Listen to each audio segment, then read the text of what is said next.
everybody, and welcome to another Mental Health Monday. So last week I got into talking about positivity, what that means for me, how it can support our physical healing. And today I just want to dive a little bit deeper in that topic of positivity and how to stay positive and what that means to me. So here we go, part 2.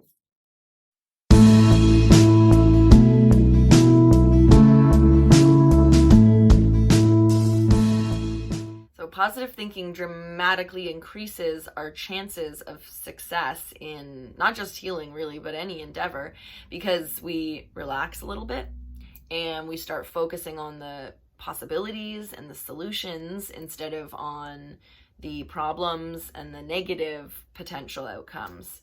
And then our brain gets used to being in that state, and it gets used to, or it gets better at, dismissing the thoughts that push us in those directions of giving up and giving in.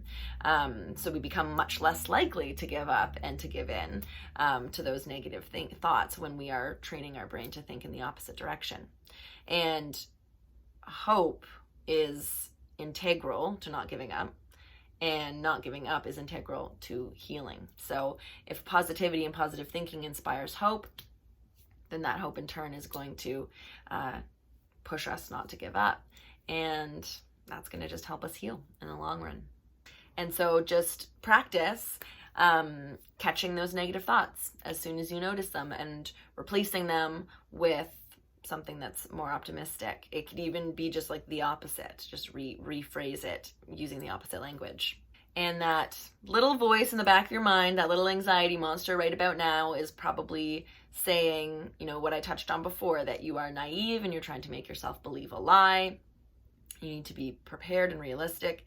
But again, remember that an optimistic mind is an honest mind. And you aren't trying to make yourself believe a lie.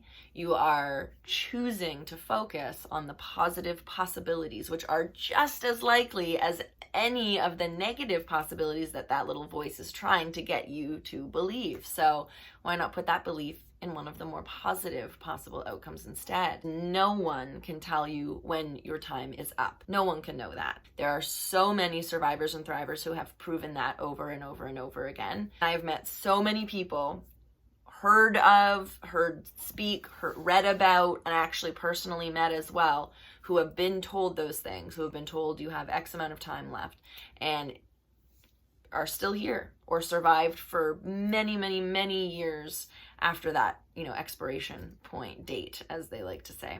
No one can tell you when your time is up. So focus on the many possible, more positive outcomes.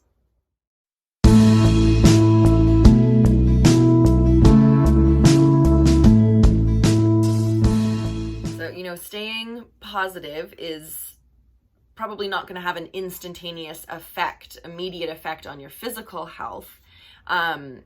It's more of a slow burn in that department, but it is something that will probably have a pretty instantaneous effect on your mood and your quality of life.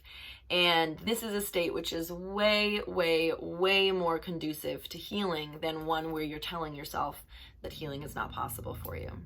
And for me, it is always going to be about quality over quantity. I would much rather have a life of any length that is chock full of happiness and joy and love and hope and, yes, positivity, than a guaranteed long life of, lukewarm feelings and mediocre experiences and negativity.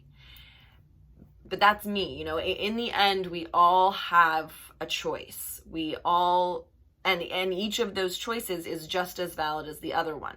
So if you find that you are, trending towards the negative and you are content there, that's just as valid as choosing to move towards the opposite end of the spectrum, because sometimes those negative emotions really can serve us well. People can get a lot of strength, a lot of determination, a lot of fire and motivation from those negative emotions like anger.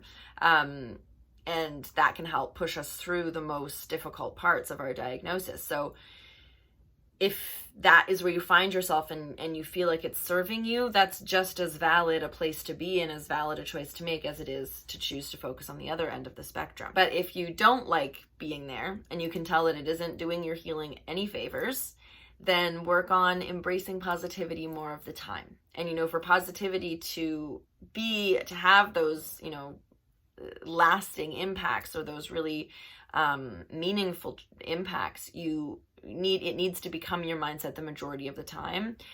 And it's probably not going to feel true all of the time. In fact, I can pretty much guarantee that there are definitely going to be times that it doesn't feel true and it does feel like you're lying to yourself. But, you know, just try to remain open to training your brain to focus on that more positive place instead, on those more positive possible outcomes, on miracles, on what seems to be impossible instead becoming possible, and on the many, many, many people who have beat the odds before you. And if they can do it, then that means, if it was possible for them, then that means that it's a possibility for you. I know for me, this has served me so well. It has definitely supported my physical healing, and it has brought more quality to my life with and after cancer than I ever thought was going to be possible on the day that I was diagnosed. So commit to working on thinking more positively, and you'll start believing that healing is totally attainable and possible for you.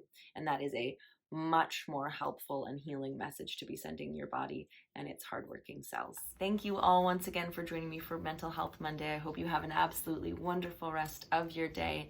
Make sure you subscribe to the channel down in one of these corners. Check out the playlists. Search for something in particular if you're looking for support in a particular area. And I will see you here next week for another Mental Health Monday. In the meantime, happy healing.